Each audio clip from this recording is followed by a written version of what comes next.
so for the record, what's your name and what's your, when were you born and where were you born? Okay, Dominic Zangari, born in Lancaster, Pennsylvania. And what's your Nickname birthday? Nick, What's your birthday? 28 March 20. 1920. You go by Dom, your friends, Dom, family yes. call you Dom. It was known as Mick, It's Mick? yeah. Okay. So many of the Italians, Dominics are Yeah. nicknamed Nakoots or Mick. The Coots. I like that. Okay. So many stories start, back in the old country, with you. So what do you remember about, you were born in Pennsylvania. Your Yes. parents were both born in Italy. Yes. Where were they born? What were your parents' names? What do you remember about stories you've been told about Italy? Okay. Or, Okay. Sure. My dad's name was Dominic. My mother's name is Mary. They both come from Calabria, southern Italy, and they come over by the boat to New York. yeah, they came through Ellis Island? Yeah, Yeah. and they little acquaintance about that. From there, they come straight to Pennsylvania, and I don't know whether they knew anybody or what, but most of the fellow citizens from their same towns settled there. Okay. So the whole town is made of about 5 names of the families there. Huh. Okay, so it's quite a few people, but a bunch of similar last names. Yes, and you go to the cemetery, the same names are there. I went to Italy Cemetery, the same names are there in the place where they were born, in Calabria. Now Calabria is a region, right? Yeah, it's in a Italy? state. Do you remember? Such- Yeah, right. Yeah. Do you remember the city name? Gasparina. Gasparina. Okay. Then Where's the nearest big city? Is that Naples area? No. Or do you know the nearest big city around where they were? Rome. They can feel southern Calabria. I guess Rome. Yeah, it could be Rome. Yeah, Rome's down. Rome, around there. 100 miles south, and Oh, okay. down to the heel of Italy. Yeah. What did your parents do in Italy for a living? My mom was a young kid, so I don't know if she did anything. My dad worked as he told me, working in the olive fields. Okay. And So that they were both young when they came farm, over. yes, they were young. Yeah. Do you know what year they came over to Ellis Island? I did know, but I don't exactly, and I should have looked it up and got the paperwork, but I didn't do it. Were any of your siblings born in Italy? No, Okay, so your parents came, and your oldest sibling was quite a few years older than you. So your parents came in the early. they were all born here, yes. Okay. So they came over very early 1900s. Yes. Over. Okay. And do you know what your grandparents, their parents did for a living, and were they in the same They area? were strictly farmers and they're all from the same area. Okay, so probably all olive and Olives sort of and farmers in the same farmers, areas? yes. Okay. You got a chance to go back there, correct? Yes. And you went to the same area? Did you see any We went to the same house? cities. Okay. And it met the house, but Okay. I met the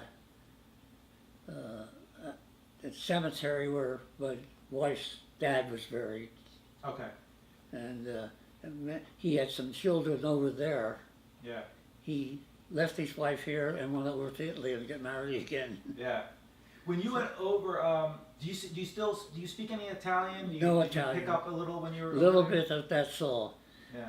It was my older brothers and sisters were objected to speaking Italian because they were American. They wanted to be America. So they did. So Italian was spoken in the house when you were young, but they didn't want to speak it. So? My grandmom lived next door, so mother and father and grandmom all talked Italian. Okay. So we picked up a few words, and when our friends came, they talked Italian. Yeah. Your relatives, yeah. So could your grandparents speak English? Your grandparents, your grandmother, grandfather, could they speak English? My mother is super Okay. English. Yeah. Her mother was didn't adapt Okay. to convert to the language. Yeah. Stayed with the Italian language. So coming over from Italy, was that your parents' decision or your grandparents' decision, and they brought the kids over? Do you know what I'm asking? Okay. So was it your father who came over, and then your grandparents came over, or did your grandparents come over and bring your father? Was he that young? My grandfather were here already, Okay. and I surmise that they're the ones that influenced them to come. Yeah. Okay. So they came to Lancaster Yeah. first. Would have left your father and other siblings there, Yeah. and they all came over. Yeah. Okay. How many kids did do you have a lot of uncles and aunts too? Was it a big family? Yeah, I had two uncles and 4 aunts. Okay. So So the one aunt married Dominic Movie that's on TV announcer. Everybody would not. No. Yeah. What does he announce for? What does he? You go to world news. And Oh, okay, like the world news. Okay. I just happen to see him every now and then. Yeah. And I knew my nephew's son Dominic was Dominic, Oh, yeah. my mother's sister's boy, Yeah. and he had a son Dominic, but he is gone, and his mother is gone, so I don't have the idea Yeah. whether it's the same family or not. Right. But, Now, when your parents and grandparents came over to Lancaster area, Yes. everybody went to the Lancaster Yes. area. Do you was your grandparents, were they working, and did they work in the same industry area there, or was it just your father who worked? just my father. Okay. What did your grandparents do when they came over? Do you know, for a living? My grandmom had a grocery Oh. store, Oh, wow. Italian store. Okay. Probably a small stores at those Yes. times, right? Like a yeah. It was in the Italian section of town. Right. So And do you know what your grandfather did no, for a living? Okay. And so, what did your father do when he came over for a living? Your father and mother, what did they do? My father immediately went to work for Armstrong Cork, and that became the nucleus for the house, and everything else was family owned or company owned, company sponsored, company financed the house and everything. Yeah. So he worked the same place all his life. Yeah, one place. Yeah. My mom also did. She worked a little bit as a court interpreter, Okay. and And what does that entail? What does a corporate interpreter mean? Like for people who? couldn't speak English. Okay. Went into the courtroom for trials and Yeah. or fines or court appearances, stuff like that. Yeah, that's great. She So- was accomplished in English and could converted. She adapted very well. Yeah. And she represented Italians Yeah. and Or is a Mexican. okay. There's So, a lot of and so Mexican she spoke element some in there. Spanish too. Yeah. Enough where she could do that. Okay. Your father, did he work for the aluminum company his entire life? Did he Yes. retire there? All the time he was there until Okay. they died, and that killed him. Yeah. He Tough developed a lung cancer or stomach problems from the linoleum paste and oils that they used in making linoleum rugs, Yeah. and they lost out business when the carpets come in being why Oh. linoleum was all the houses were linoleum. Oh. Okay. You bought a loan the size of your room, and that was it. Yeah. Yeah. Everybody was linoleum, right? Yeah, I mean, that's that's what. And Yeah. they had some tile later on, Right. linoleum tile, but then the regular ceramic tile completely put him out of business. Okay. How old was your father when he passed? He's 65. Young man. My mom had a better age. She was left about to 98. Wow. 98. Yeah. 98. So in growing up, you said they came over and you were born in 1920. Yeah, Your younger years were just before the Depression era. So leading up to the Depression era, did you consider yourself fairly middle class? Were you lower middle class, middle class? What did you consider? Or as a kid, you may not thinking about it, but maybe looking back, what did you think? we were low-class immigrants. You said you're working class Yeah, immigrants. Yeah. And your whole town. Tell me a little bit about the makeup of the town and Okay. about Lancaster. Well, Lancaster was a city of about 60,000 when I That's was pretty there. big. Yeah. And but it was a center of the Amish and Mennonite around, where it was a farmer. They set up the farmers market, the brought produce to town, and they had the farms. Tobacco was the big industry then, and tomato. Okay. And that was the Lancaster County was known for. Cigar wrappers for cigars.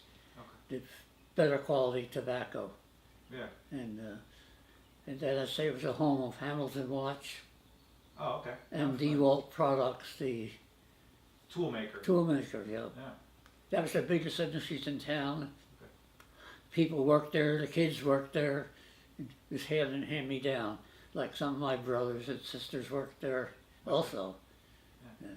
And then your linoleum company, that was a pretty big company. Yes, they're still in business still, okay. there. Yeah. They own the whole area, and they own, as I say, financed the house we lived in. Right. And they sold it, and right next to it was a research lab for them, brick building, and it was right aside of a main railroad track. Yeah. And our street was closed because they built a bridge across the railroad tracks just about a mile away. Yeah. So in the makeup of your town, was it mostly immigrants from different areas? Germany and Italy was all. And what was it like? I mean, did the Italians have their section, Germans have their section? Was there Yes. intermingling? Italians lived in one section of town, and it was the same section the blacks lived in. Okay. And the Germans lived on a place called Cabbage Hill, and that was the big place, yeah. Yeah. And the churches had come up and revolved around that too. Yeah, and so Italians went to their own church, Germans went to their own church. Yeah. Italians were mostly probably Catholic. Yeah. Right? And so that's pretty interesting. And you said the housing that you lived in was sponsored or financed by the company. That's a pretty big deal. Was that in with the Italians or? No. Huh. It just happened that the particular road that we lived in was a row of 4 houses. Okay. And as I say, my dad's nephew moved in there who married my mom's sister. Okay. So they had one of the 4 houses, and my grandmother lived in the one house, and we lived in the 3rd house. My grandma lived right next door, so they were together all the time. Yeah. And my dad was off to work every morning, 6 o'clock, and he went to work at 6 night. o'clock? Yeah. And what time did he get home typically? What was his? Between 5 o'clock. Okay, good long day. Then he started working on raising a garden for food for the house. Huh. Then when he was done with that, he'd come home, he'd fix shoes. Oh, wow. Besides fixing shoes, he would cut our hair. Yeah. Because he had boys and they grew fast. So, yeah. So he had a full life, and he was busy. He did it on his own. Yeah. Had his glass of wine, smoked a cigar, a Di Nobili cigar. It was like it wasn't a smooth cigar like the American cigar. Okay. It was a thin, irregular smoke that was very popular with Italians. Yeah. So you have a memory of your father. Do you have a memory of your father sitting in the same chair, for example, and smoking the cigar every night? Had the same. Have his glass of wine. Same aroma, and had his glass of wine. Yeah. And when he called me, McCoots, come to see when he wanted something. He's very quiet. He didn't say anything. So he built a garden for you, and so did you guys? Was it sizable enough that most of your vegetables were from the garden? Well, it was called Victory Gardens at the time, and it was just the tomatoes and lettuce and common items. It wasn't a commercial garden. Sure. Yeah. And you guys used the baker that was right next to you. Next door, the Italian bakery. Yeah. And so, just on an everyday sort of living life sort of thing, and your mother going out, to set a scene of what life was like to gather all these things. Did your mother, father, or the kids help? Was there an individual butcher, and then you go get, was there a place the milk and tell me a little bit about how stuff was gathered. We had a grocery store just a block away, and but you walked to. There's no car. You walked to it there. And he had things were not very good at that time financially, so he ran a tab for each family there, and he settled with him, and for years he stayed the same corner. He was family grocery, and as I say, ran the tab, and went and paid the tab off, and we did that. And so he had our milk and store bought bread.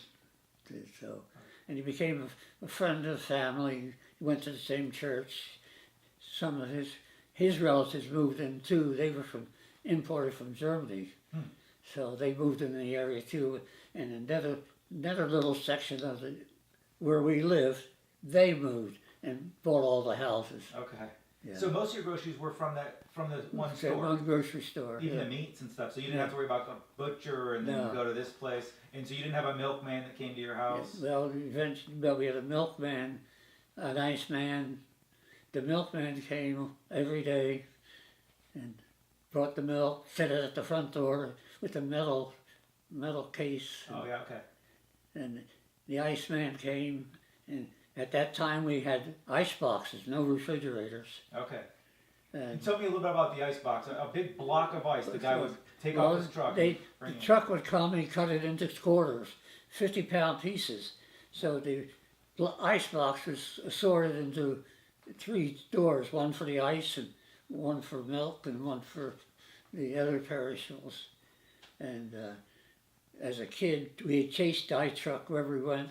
Go down and get a piece of ice. It was a treat. Huh. The shavings for when they cut the blocks of ice. Right. That's And, interesting.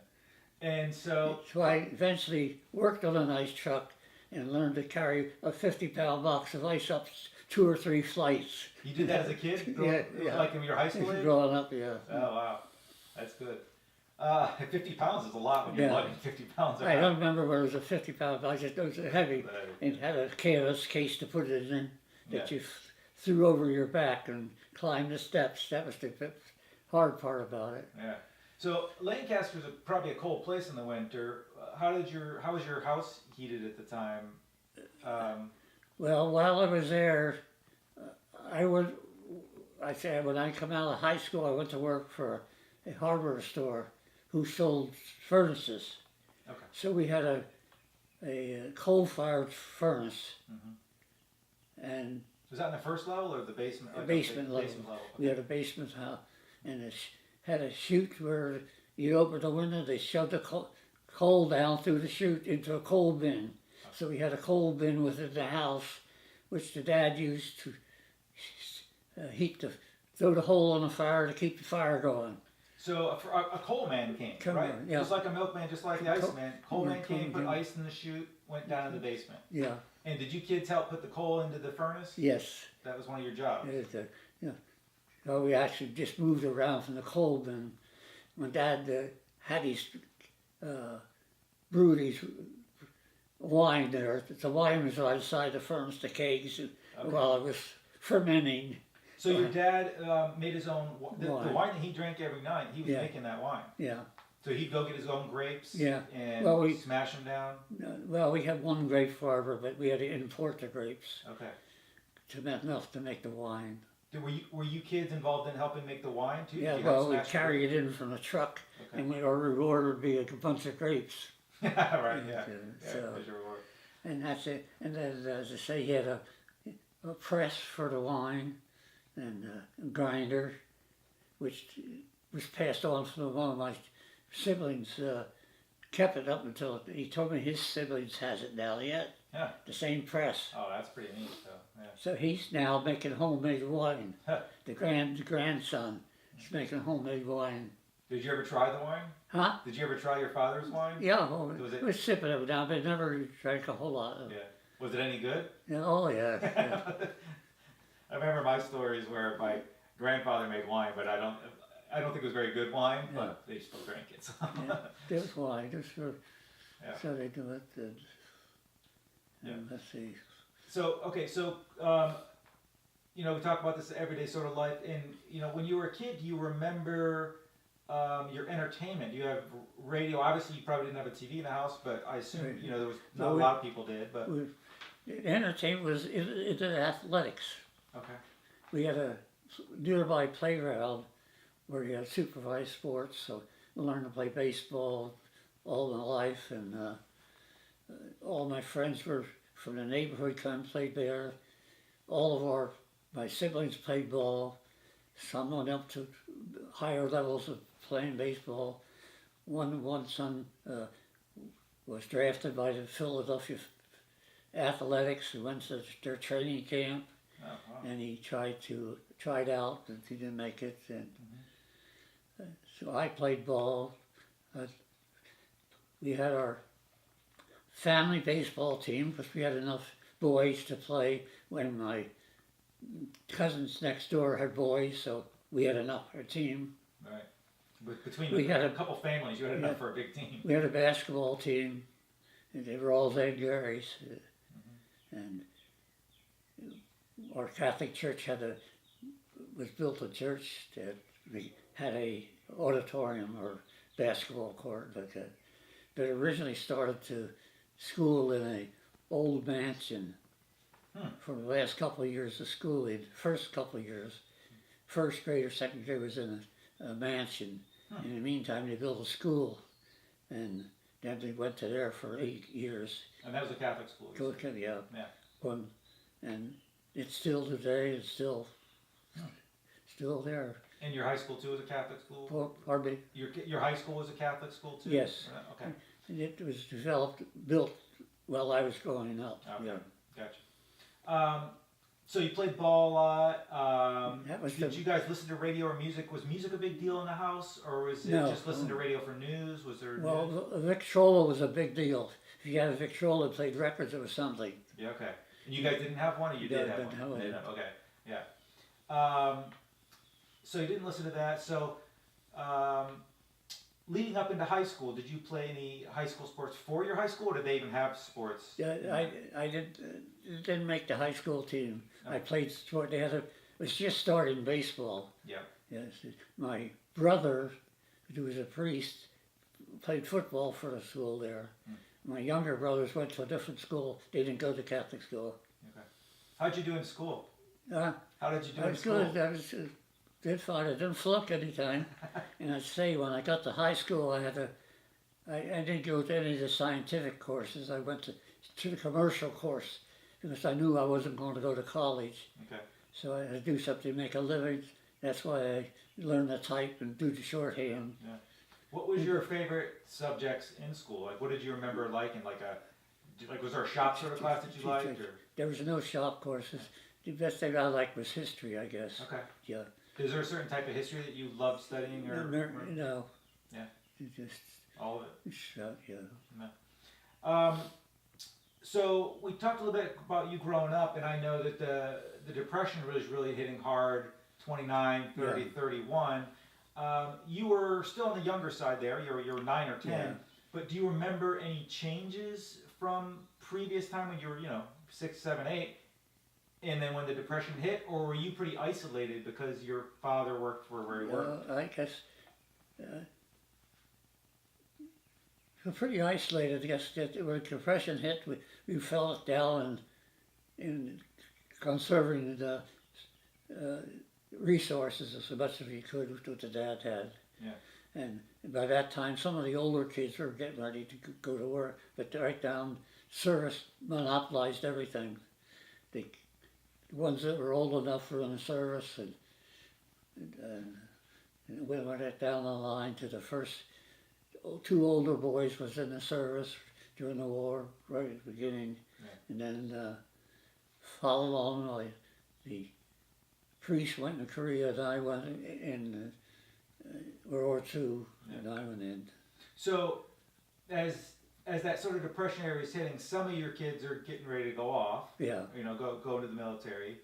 Your father still had his job, so it wasn't so much there. But you do remember maybe having a little less during that time, or Yes, and other families too. Get assistance from. I remember pulling a wagon with my mom to go pick up some apples at the giveaway center. Well, there was a front porch, so we'd sit on the front porch and wait for the trains to go by, and especially on Sundays, circus train was always going by, transferred from one station to another. Was that the big sort of Ringling circus, or just like a local sort of circus that came through? The World Circus. Oh, okay. They rode the railroad cars. Yeah. That's where we saw them. But as growing up, as a young kid, right across from my street was a lumber yard, a railroad siding, and a fuel depot. So I can remember the cars bring the cars in where they loaded up the freight cars, switched the cars out to make a freight train. Yeah. And so you're watching that from your porch. yeah, Basically, I mean, that's some of your entertainment as a kid, right? watching the trains go by, especially the shifter, they called it, was the smaller train that moved the cars around to make up the full train to leave town. Yeah. Did you ever go around and play around out there when you were Yes, supposed to? we went around there, walk the track to see it, and we made a little baseball diamond in the big area of the lumber yards, and we could look over and see the building a bridge over the railroad right in front of our house, and then finally it was built, and they built a railroad station right next to it. Yeah. Where it's at today's station is still there. Okay. That's the railroad station for the community. Yeah. Is your house still there? That same house? No. Okay, so that's. They're completely leveled. Yeah. I forgot to ask about your house in general. Like, what was your house? How big was your house? How many rooms did your house have? It was a two-story house with an alley in between every second house. So there was 4 houses, and a front porch. All had a front porch, and so how many rooms did your house have, and then how many kids at the most amount of kids you had at one Yeah. time? How many kids with your parents were? well, see, there's 3 stories. The attic was the biggest area, so that's where most of us lived. Oh, okay, that's fine. And the girls lived predominantly on the first floor with my mom and dad. I mean, they lived on the second floor, and most of the boys lived on the third floor, and some of us lived in my house next door, which was my mom's mom. And sometimes people stayed over there with your Yeah, with your parents? they lived over there. Yeah, Oh, that's why. yeah. Okay. And growing up, did you ever get in trouble? Were you in trouble at all? no, I was a goody-goody, I guess. Yeah. And who was the disciplinarian in your house, or was it strict or not Mom. strict? Mom was the disciplinarian. Not very disciplinary, no. Okay. What lessons we got was from the older brothers and sisters, Yeah. any cautions we got. But my dad was the enforcer. Okay. If we did wrong, we went before him, and he had a razor strap. He used to, when they shaved, they used a straight razor, so he had a strap. Yeah, that little leather strap. Yeah. And you get that little leather strap. Yeah. Yeah. Okay. So that wasn't relished very often, so Yeah. nobody wanted it. Right. So he did pretty good. Yeah, you only needed that to happen once. Yeah, and so I don't think really ever got into troubles. Yeah. One time, my older brother were stealing gas from across the street. They emptied the container out of the hose, and it was led by an older brother. Was a younger brother to the next door neighbor, who was the leader, I guess, that brought the younger kids with them, and they got caught. Leader of the gang. Yeah, so the one brother was punished. The guy brought him there, joined up in the service, so he escaped it. And my one brother, who did not escape it, went to a Christian Brothers home as punishment. Yeah. And So in the 20s and 30s, in the 30s, 20s and 30s, growing up through that time, did your parents ever have a car? no, So never had a car at all? Never So had a car, Never walked but- everywhere? never. Even in the 30s, finally, I don't know, I think it was around 32 or 33, my older brother bought a car. He had a Packard touring car. So the Packard is the first family car, or first car? Well, it wasn't a family car, but it's the one we could use, yes. Yeah. Yeah. Did you ever take a family trip as a family? No. Everywhere? So you stayed in your town? I went on a trip with my older brothers and sisters. I went up to the New England states one time with my sister. It's the only one I remember, and we had some relatives lived in New Jersey, and we made that trip once in a while. That's all. By train, probably? No, but that I don't remember how we got there. Yeah, okay. Think about bus. Oh, yeah, sure. Bus. Yeah, Okay. yeah. So you rarely, in all your years growing up, you only left Lancaster maybe a couple times Yeah, before the service. I never left Lancaster. Went anywhere. Interesting. Okay. Going into high school, what were the social sort of setting of your town or your family?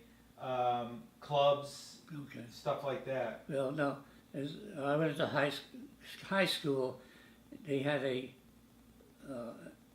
program for kids, help for kids. So it was called, so I got that as a help me with clothes and food at school, at high school. It was. I'm trying to think of the name of the. It wasn't NPA. It was, Some sort of public program. It was a child program assistance Yeah. for school, Okay. and that paid by books and stuff at school. Yeah. And how about just the family in general? Did your father participate in any social sort of things, the club or stuff like that? He went to the Italian club. That's all, and they had figure games, Boosh and Bosch, actually, to throw the little ball down the road. Oh, like, is that the bocce? Bocce. The bocce, the Italian That was bocce. the big thing for the club. Yeah, okay. So they played bocce ball. Yeah, All the Italians got together. Yeah. Was it men and women or just the men? The men Must at the have club. The women just sat and chopped. Okay. So women were there, but they were Yeah. sitting and talking. Yeah. Okay. We didn't go to the club very often, the family. Okay. My dad did. Right. Okay. To say, And how old were you when you met what was to be your wife? How old were you? Do you I remember? was 17, I guess. Yeah. So you're high school age. Right, I just got out of high school. Just got out of high school. Okay. Yeah. You graduated when you were 17. Then. 17 years old, yeah. Young. 1937. Okay. Yeah, you were young. Yeah. And what do you remember about? Do you remember a first experience or first seeing your wife? And where was that? Well, it was at an Italian picnic. Every year they had an Italian picnic right down by a creek, ocean, not a creek, ocean, a waterway, call them creeks. It wasn't a river, it was just, and just caught sight of her, didn't know her well, didn't met her, and I don't know how I got a tennis date, and that was it. That's when we first met from that time on. You played tennis. Yeah, started to play tennis. Wow. And Did you play tennis because of her, or did you want to play I tennis? played tennis with her, without her to go. But her dad didn't believe we were going to play tennis, so he came checking up on us. Yeah. Okay. But you were playing tennis. Yeah, yeah, I'd like to play tennis. Yeah. And So you met at a picnic, Yeah. Italian gathering of Yeah. all the same sort of families that came every year, about 17. yeah, And were you married before the service or after? service? after Did I you was in the date? service, yeah. Oh, after. Okay, so you dated when you met your wife at I 17. didn't really date. Okay. A little bit. I used to take her to church to go to school, and never went out socially did I. Was she Play your same? tennis. I How played old tennis. was? How many years? 3 different years. She's 3 years younger than I was. So you were 17. She was 14. Yeah. Same Same age. My age. wife and I were. And then so you met. It wasn't a dating thing. You got No. together. You saw each other. That's it. And when did you really start sort of dating? When was that? Let's see. That's about, let's see, 3 years. Well, I was in the service at 42, so in I'd say 41. Just before you went into the service. Yeah, Okay. and I, So you started in 41. So you were 20. You were 21. So Yeah. 3 or 4 years, you guys knew each other, saw Yeah. each other, that sort of thing. Did you know that this was going? Did you know before you started dating that this was going to be the one, or no, not? the only girl I ever went out with Yeah. in my life. And I doubt she didn't have any either, but I don't know. Did her parents like you? No, her dad did not. Mom, she got on well with her mom. Yeah. Did her dad eventually come around? Never came around. Well, he came around, but didn't come around. Yeah. When I got out, I went into the bar business. And he sponsored it. Okay. And that was dead. That was death Oh to no. me, yeah. What did you do after high school before you joined the service? What was that sort of Okay. few years? Went from high school, I got a job right away. Worked at a hardware company. I was a billing clerk. As I say, you stay with that company for a while. Then That was the hardware. That was the hardware company. It was a wholesale hardware store Oh, okay. company. Yeah, did the whole state really. And what did you do for them? I was a billing clerk. Okay, so not manual stuff. No. You were doing billing. Okay. Still office work, yeah. Yeah. And then I graduated out to a salesman in their farm store, and then when I got offered a chance to open the catalog sales, which was getting big there, and so I became a manager of the catalog sales. And then that was not enough for me, and I went to civil service. Okay. Applied for civil service and got a job at the Air Force Depot in Middletown, Pennsylvania, where the first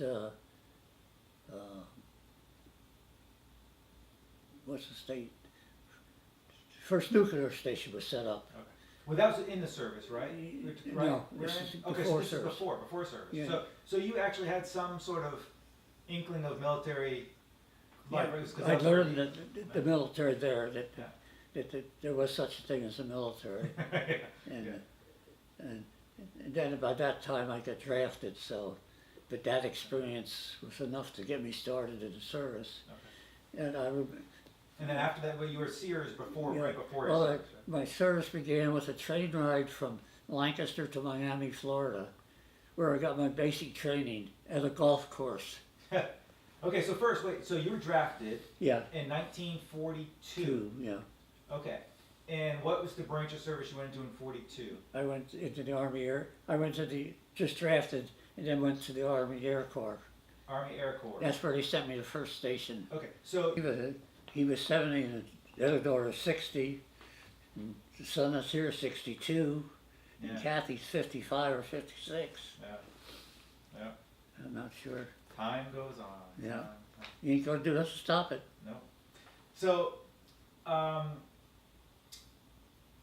okay, so before you joined the military, we didn't quite touch on it, but you went to, there was a time where you worked for Sears too, and you did a similar sort of thing. What were you doing at Sears? I was a salesman on the floor, Okay. and then I ran the catalog sales. Okay, at I Sears was too. the Okay. manager of the catalog sales. Okay, so let's go into basics again. You were drafted in 1942 from the Army Air Corps, Yeah. right? Well, I was drafted, and then I was assigned to the Army Air Corps. Okay. And I went to an induction center in New Cumberland, Pennsylvania. okay, and that's near your home. Was that near It's Lancaster? about 25, 30 mile away. Okay. So you go, you bring a few things with you. No, They sign nothing. you- I didn't have nothing. And they put you. Did they put you pretty much immediately on the train down to Miami? Well, well, there was a couple of days of screening there, whatever they did, and then I was on a train or road to Miami, Yeah. and then get assigned to a hotel, Goodies Restaurant. I remember that plane, and along with other recruits, and did our basic training on the golf course. So give me your first impressions. You're taking a train down across the country. You only left Lancaster a couple times in your life. I was never on a train before, I remember. Never been on a train. Scared to death. Did you know some other people with you on the train from your Never area? been, never. So you were alone with some other On people. the way down, there was a troop train, Okay. and it stopped at some towns along behind. The people were raving and giving us coffee and donuts, and So that's nice. till we get down to Miami. Yeah. And what did you think of Miami? It had to be hot Well, as heck. All I remember is Orange Julius on the beach. That's an ice cream and orange juice, and Yeah. that the stands were there, where we were allowed to get one once in a while. And Yeah. So you go and have your basic there. Did you remember liking basic? Was it? Did you? I didn't, A lot of people love basic. Yeah, I complained because I had ingrown toenails. That immediately they put me on KP duty, kitchen police duty, for complaining. That's good. And then I got on. They put me in another train, and I went to Indiana. So after basic, you go to Indiana for your first. Straight to sort of basic stint. to Indiana, to a brand new airport that was being established, and it was right aside of the Indianapolis Speedway, and there was nothing there, so they set up tents for us to live in. So we lived in tents and had a field kitchen, and then they set up a new headquarters there for the Troop Carrier Command, and it was made up of all Eastern airline pilots. So Well, how did you get assigned to there, which would really shape the rest of your military career? How did you end up getting shot? Accident. Just accident. Yeah. Okay, this is 1942, so the Yeah. war is already going on. Did you have any fears or thoughts about you going into combat when you went into basic, for example? No. Did you know or think that you would be I going? never even thought about it. Okay, Yeah. so it could have went either way. You wouldn't Yeah. have known. You wouldn't have known. Yeah. So So life I is don't- chance When I sometimes. drafted, I could have went to the army, the field army. Then I Yeah. would have known all that stuff. Yeah, you've had a different experience. So you go to Indiana. Yeah. In there, and so what did you do? So tell me a little bit about, I know you told it the tent life and stuff, so tell me a little bit about what was going on there. Okay. They were just building a new base and building a new command called Troop Carrier, and it had gliders, and cargo airplanes. They were prepared to learn how to pick up gliders on the flight, set them on the ground and put them between the stanchions and fly over it and pick it up and carry the glider somewhere, which was a death caution. It was made out of cigar boxes. Oh, jeez. Same thing. Like somebody would ride in it though, the little glider, like a one-person little glider or Yeah. something. Yeah. There was a pilot in there, and they'd pick them up, and so they were just coming into effect then. They were just teaching the gliders. Yeah. And then as I say, I worked there building the base, and that's what we were there for, is to do gliders. Yeah. So Were you there through most of the war, or did you no, travel? I was there That was just in 42, 242 to 43, Okay. and as I say, then I advanced in rank, became a tech sergeant, and then in about the 11th month, made a warrant officer. So I became a warrant officer. So that was quick Yeah, rise. yeah. Yeah. Well, let's step back just a minute. Before you were drafted, you were home in 41, and December comes around in 41, and Pearl Harbor Yeah. is hit. And what do you have any recollection of that time? The actual instant you knew about it? Did you guys hear about it? We on were the sitting radio? in the house listening to the radio, and it came on the radio. And Do you remember Roosevelt's speech? Yeah, at the time? during the war. Yeah. And that was it. Then we didn't think about anything else except we had to sign. We were signed up for the draft. Yeah. Well, okay, so that's my question. When that happens, do you have any thought that you know you're going to be? Did you know you're going to be drafted at that point? Did you think about joining before? No, that time? didn't think about joining. Didn't know anything about a draft. Didn't think about a draft until a few months after that. It was immediately set up and had to sign up for it because of my age Okay, so you went, signed up for it, and then right away. you learned And that. then I was called. Now, did you in 41? Did you have any? You had some older siblings. Yes. Were any of them already in the service Yes. at the time? Yes, one older brother was in Hawaii, December 7th. So he was at Pearl Harbor. He was at the base. He was there, and then my older brother was drafted right away too. He went in the army. He wound up in Europe somewhere, Yeah. and the Did either of those, besides the one that was in Pearl Harbor, obviously he saw some combat, but were either any of them in combat situations? pardon me. Yeah. Did your brother in Pearl Harbor ever tell you stories about No, I that day? never talked much about it. Never talked about it. And the same way with the other older brother was in in the field artillery, he didn't get to talk about that much. Were you close to those brothers? I know there's a little bit of time No. difference, so They're- because of the time gap. Time gaps, yeah. Yeah. And say, we came in pairs. The two older brothers stayed together most of life. The next two brothers were myself and the priest. So he was there through, not even through high school, and he was gone. Okay. So he was in the seminary most of the time. And then after us was two other brothers who were in pairs. Yeah. And one of those just died 2 years ago, and the other one is still living. He's the oldest of their siblings. He's 92 right now, and he's having little problems right now. Yeah. How much older were were the two older brothers that were in the service too? Yeah. How much older were they than you? Oh, Like when you were in the service, how yeah, old? see, I imagine it's about 30 years difference between the older brother and me, yeah. Big. Okay. Big. Yeah. Okay. So, so you get drafted. You go through Indiana. You go up the ranks pretty quickly. Very quickly. In the first year. Yeah.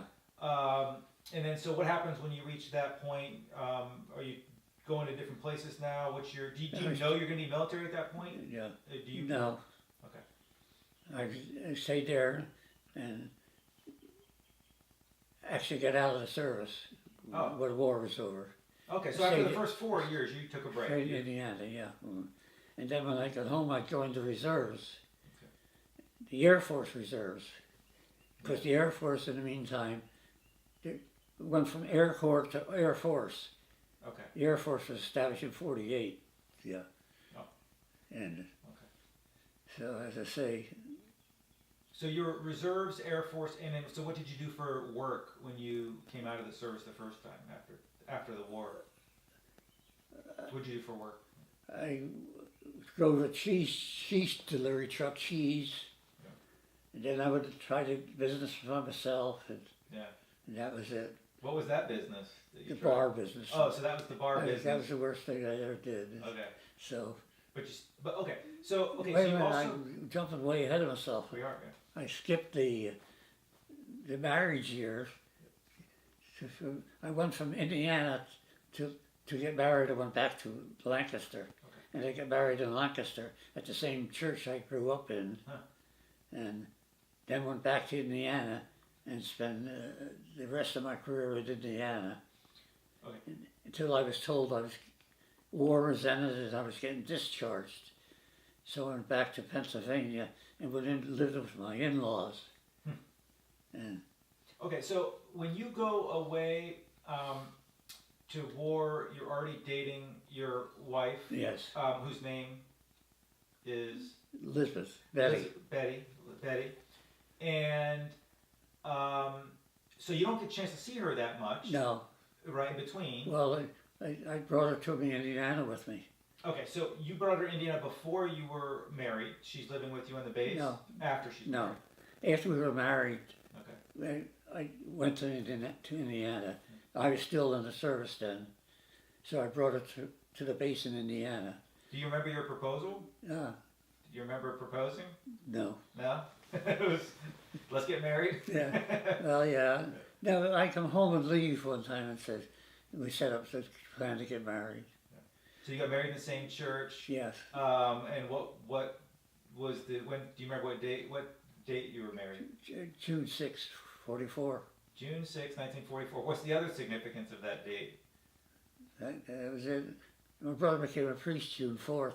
June 4th? And Yeah, then June 6th was I also... was first marriage. June 6th was also D-Day. Yeah, D-Day, that's...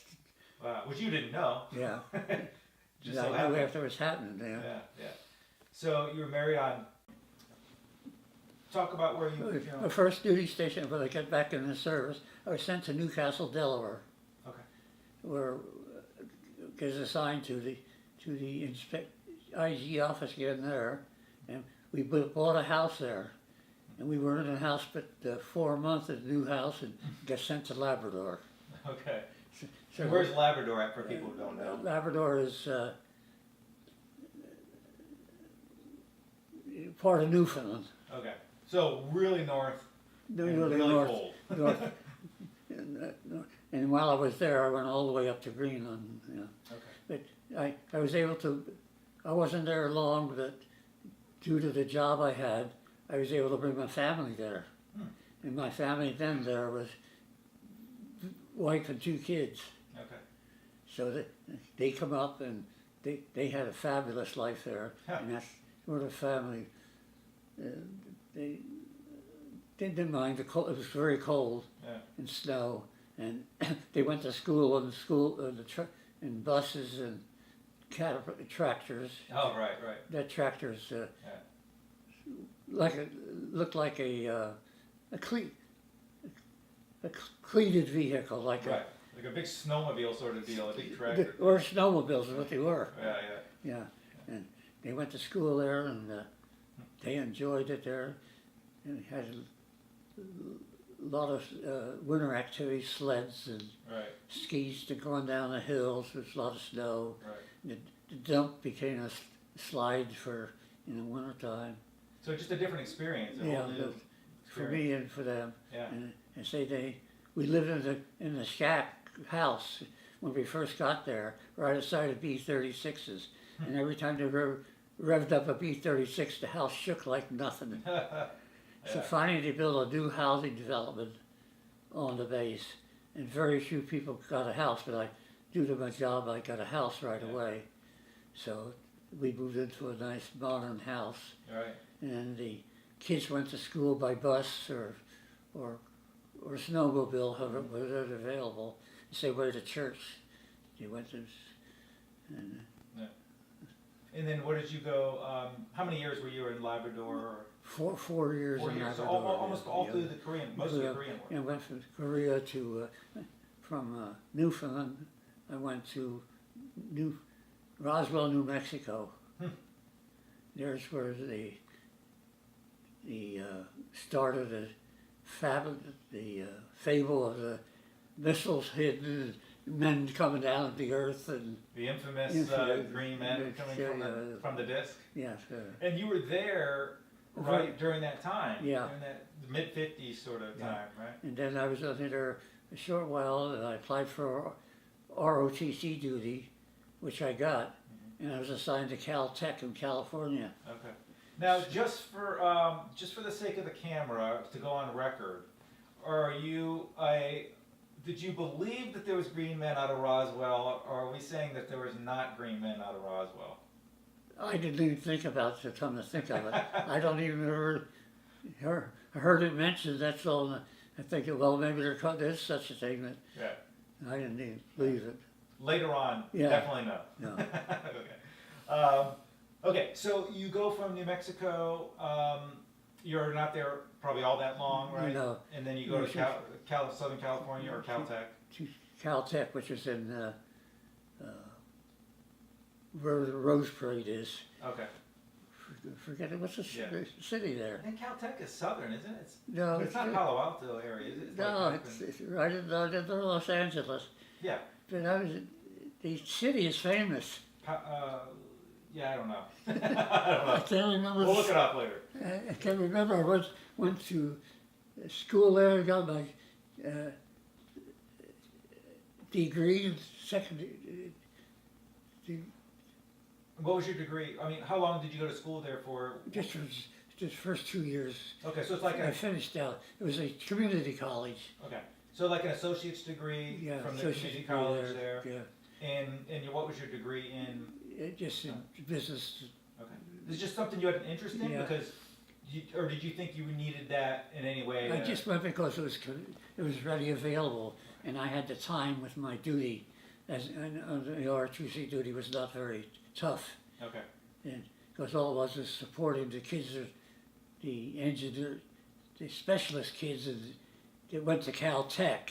Right. That they were trying to go to ROTC. Yeah. So you're at ROTC. Pasadena. Oh, Pasadena. Okay, there you go. Good. You knew it would come. Okay, so you're at Caltech at ROTC. How were you supporting your family at this time? You had the family was. Well, I was on duty, active duty. Okay, so you were active duty. Yeah. Okay. But I was assigned there as an associate professor, air science they called it. I got you. And okay. so I was stationed there and that, and kids played baseball there. They enjoyed sports and lived it up, enjoyed it. Yeah. It was there about 4 years there at Wow. Caltech, so that was good. Yep. And So we're getting closer to 1960 area. yeah, then I went there from there to Ohio, Okay. and right aside of Ohio State. Mhm. So I went there and stayed there, and then from there we stayed within a year or so, and I went to Guam. Okay. And Guam, for those that don't know, is way west of Pacific. Hawaii. Yeah, In the Pacific. way west. In the middle of nowhere. Right, Yeah. pretty much.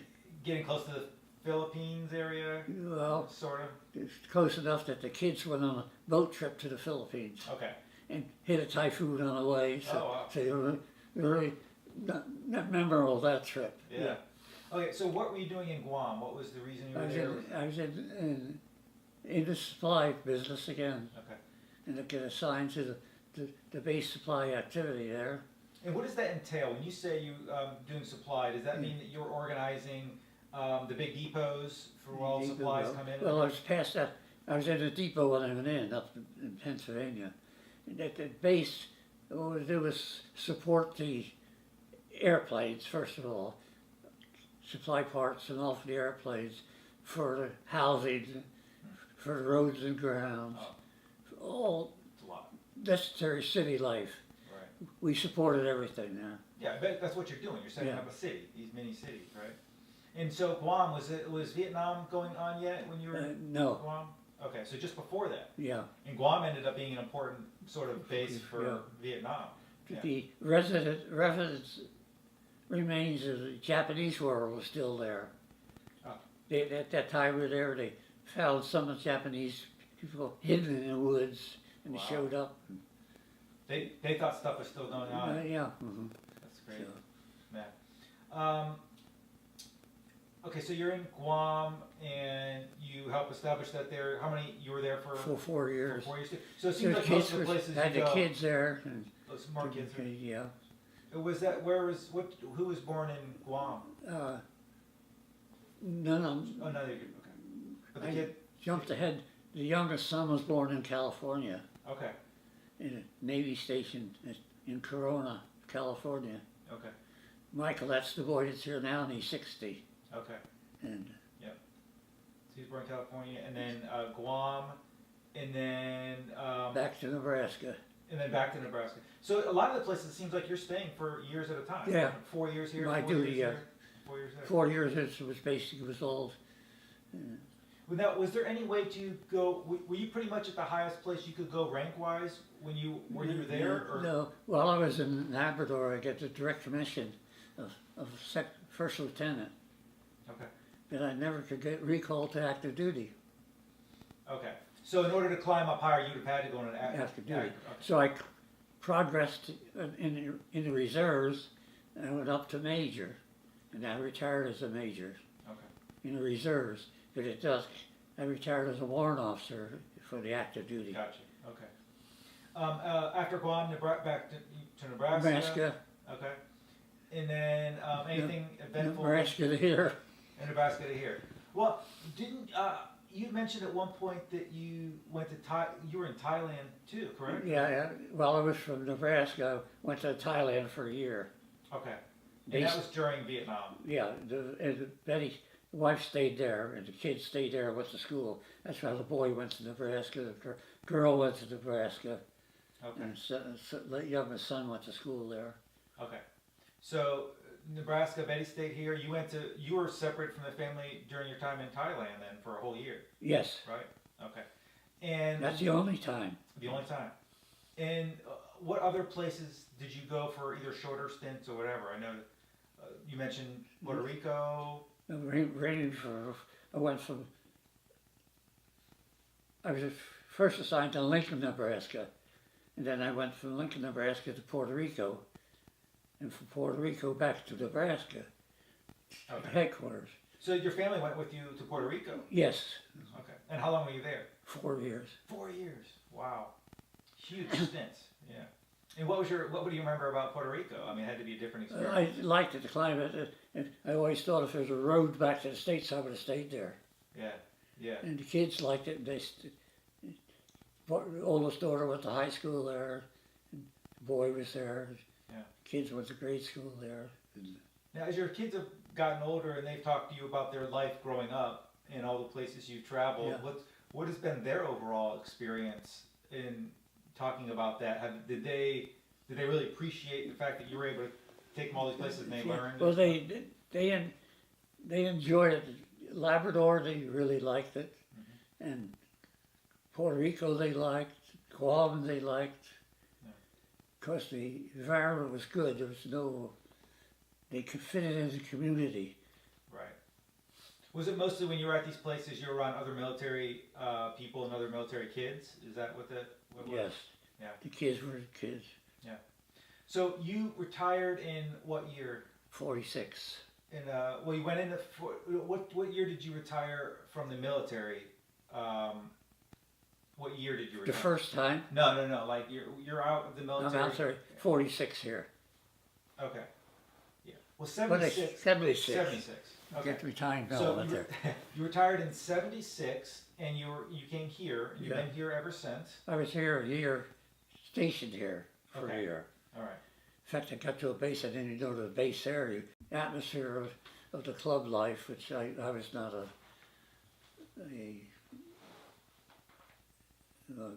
I was not excited about the life. Yeah.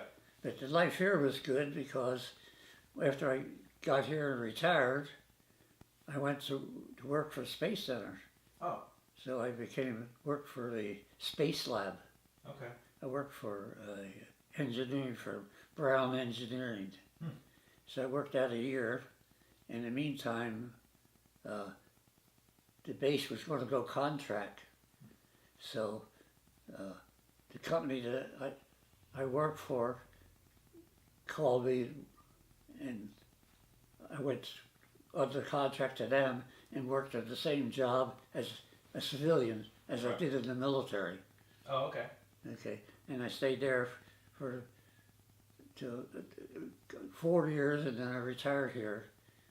And So 1980-ish. yeah, and I, as I say,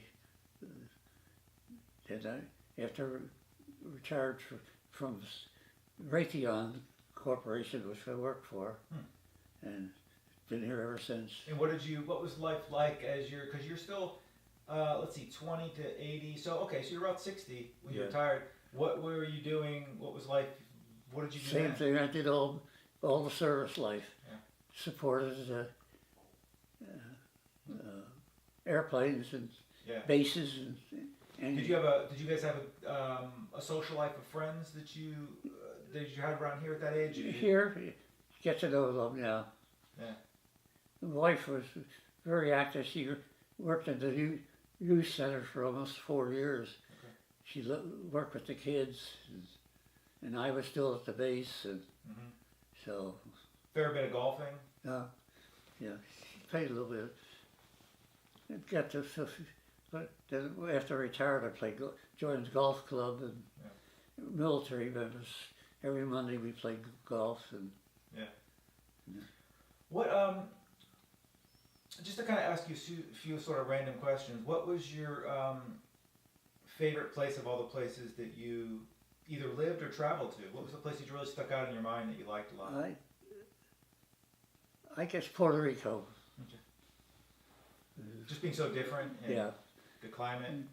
Everything was good. People. And though I liked Guam, in fact, I never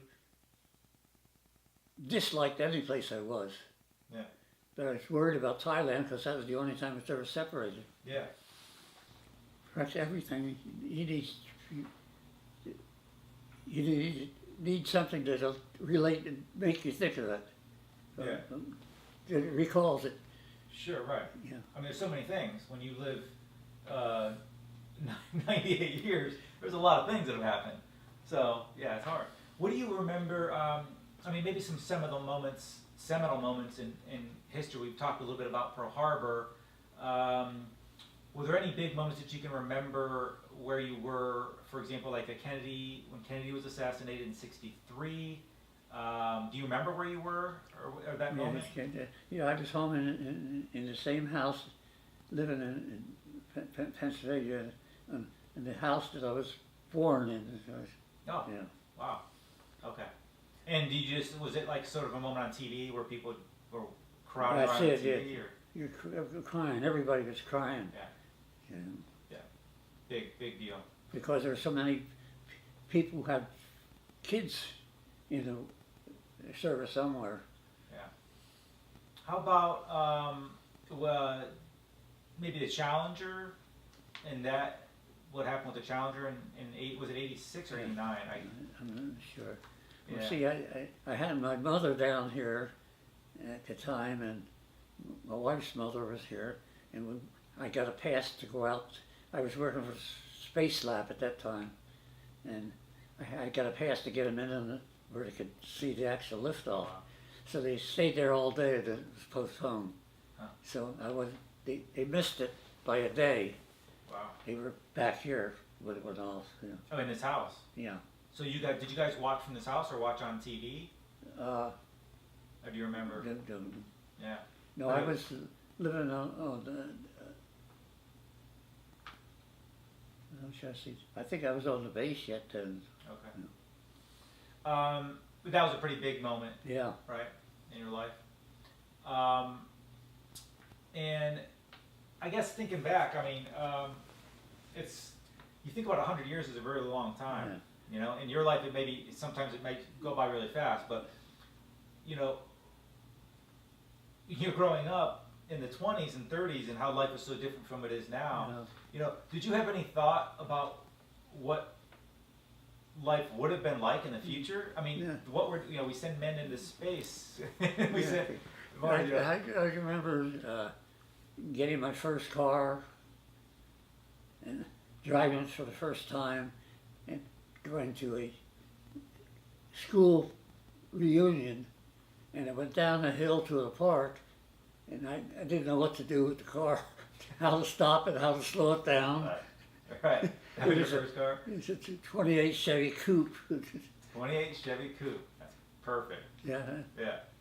So that was your technology at the time, right? Yeah. It was a stick shift, and I didn't know how to slow it down or anything else. So Yeah. you'd have to go and thank God I stopped at the bottom of the Right. bottom of the hill. Yeah. Yeah. And also, cars was my biggest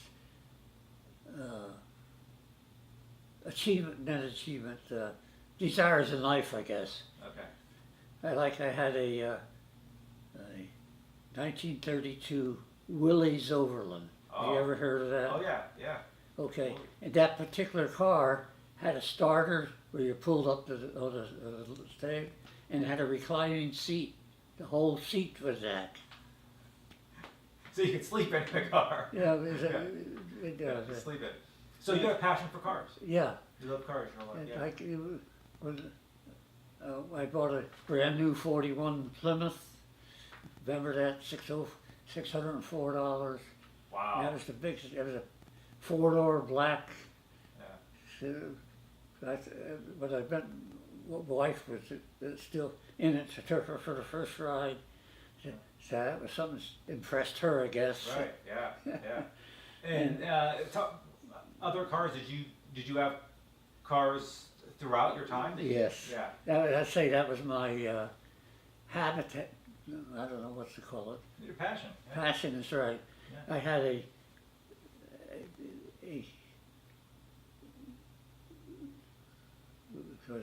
1917 Chevy when I got out.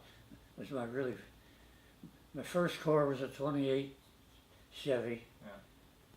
Then I graduated to the 1770s. But new cars, I bought a 50 new Mercury. Oh wow. For that time on, I bought new cars. Right. Every year. I had a 53 Mercury. Got to California in 40s. I bought a 46 Dodge pink and charcoal. Huh. That's good. That's good. And after that pink and charcoal Dodge, I come back, and then I got a uh, 50 Mercury, which was the first car my wife drove to and the first car she drove. Huh. And that's when I come back into service. So you always liked the fancy new cars. Huh? You were into the fancy new cars. All that sort. You weren't collecting the older stuff, No. right? Even when you got older, you didn't go back older. You liked the fancy new stuff. All the years I was here, I couldn't stand a car more than 30,000 miles. Like here, I backtracked. I had I come down here with a set. Let's see what I come out here. 72 Chevy Impala, which was an immense car. Then I got a 79 Chevy. And then I got a 46 Dodge, and I got, here I had got a Plymouth, hatchback Plymouth. I got a Chevy again in 79. Then I got a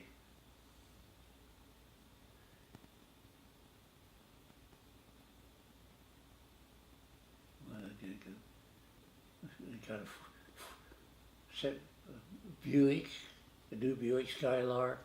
Yeah. I kept for 40 years. Then I got went to the Japanese cars. Yeah. I got try to think of. You've had them all. Huh? You've had them all. Yeah. I had the first one was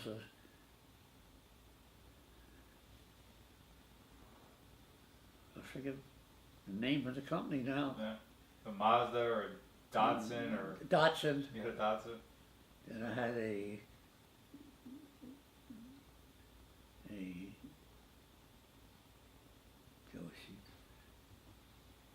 Gotcha. So you love cars, but you had a more interesting experiences with planes, yeah. right?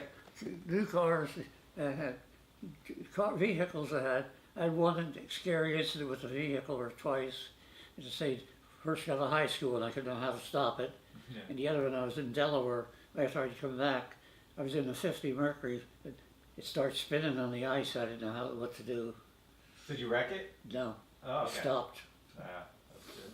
Yeah. Okay, so there's one story you told, or I remember you telling, and it was a story about the airplane. So, what was that story? The Landing. yeah, the jumping out of the airplane one. So you start from your beginning, and I'll cut. Through. Okay. I was coming back from temporary duty in Georgia, and it was at night, 8 or 9 o'clock. And by the time we got to Indianapolis, it was dark, and the pilot apparently choked trying to land the airplane. He tried 3 times, then he went back upstairs, and he says, "We're out of gas. We're going to have to jump." Yeah, you mean jump? Yeah, right. Jump. At that time, they had what they call seat parachutes. It was wrapped around the bottom of you, and then it opened up if you pull the ripcord. Now, did you ever jumped out of a plane before? No, No. never after. So the guy comes back, tells you got to jump out of a plane. You strap this thing on yourself. Yeah, I jumped out of the airplane at night, and we were 4 of us in the airplane. I remember that distinctly. One kid was going home and leave, and he was just going back home. The other was the pilot and myself. And since I was the senior person aboard, who was a passenger, I had to go first. So, and I don't remember pulling the ripcord. All I know is I was floating in the air and back and forth, and when it got near the ground, Oh my God. Well, it was dark. Could you see anything below you? yeah. No lights, no nothing. You were in the middle of nowhere. No. I landed in a farm in the Indianapolis Speedway area, Oh my in the God. farmland there. And thank God it was muddy, Yeah. so I didn't get hurt. And the only thing I remember, flex your knees. I did remember that apparently, so I landed all right. And, Everybody landed okay. yeah. In the plane? We landed miles apart, but landed miles 20 or 30 miles from where we get out. Wow. And forget about planes after Yeah, that. well, no, I had what they called you ever hear of Caterpillar Club? No. It's for people who had emergency airplane leaps. Huh. Okay, and I got had to recover the parachute. I got a scarf made out of silk. Yeah. In fact, I just gave it to my granddaughter in the last 6 months. She wanted something remembered, and Yeah. I still had that silk scarf made out of the parachute that I jumped with. That's pretty sweet. Yeah. Yeah. So I guess if all the, you've had a nice full life, any, do you have any sort of things that you wish you would have had a redo on, or are you pretty content with how everything's gone so far? I'm pretty with my full life. I've been blessed, in other words. Yeah. Yeah, you I have. have no real tragedies, except, as I say, my dad died very early, so it's All right, I think we had a got pretty good social good life with the wife. She enjoyed life. I was what do you call the guy that sits in the corner? Yeah, I mean, what did you? What did She you loved guys to dance. Yeah. She loved to dance, but I didn't dance. So Yeah. I had to sit out all the ones except the slow ones. Yeah. So your wife and you went She to played tennis. We played tennis together, and socially. You guys went. You might have. She liked to dance. You said you went to places to dance, but Yes, she would yes. dance, and you would be the corner guy. yeah. Yeah. And what music did you guys both like? The same music? Did you grow up listening Yeah, to? she liked the same music. I liked country western music. I liked concert music. So I still play some of the tapes now that I'm not ruining today. Mhm. I like the Strauss music. I like the Lawrence Welk type. Okay. So you like big band, Big band like type. classical? The whole big band area, all that music I like Yeah. more so. And that's the one I'm most more familiar with. Big band. These big bands. Yeah. Glenn Miller, Tommy Dorsey, Ray Anthony, Yeah. Lawrence Welk, and who was someone else. How about Sinatra? Those guys. Well, and the singers, Sinatra, I liked Dean Martin, I liked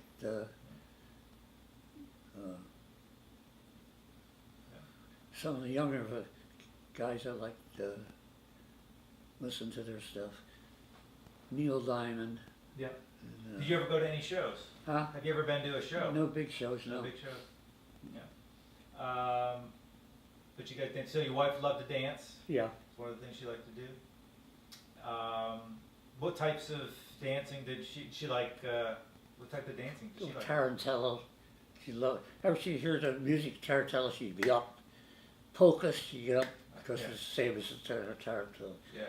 But she liked to dance, period. So, Yeah. but I was a wallflower, so didn't help any. Yeah. And she was reluctant to dance with everybody and his brother. Yeah. Yeah. That's good.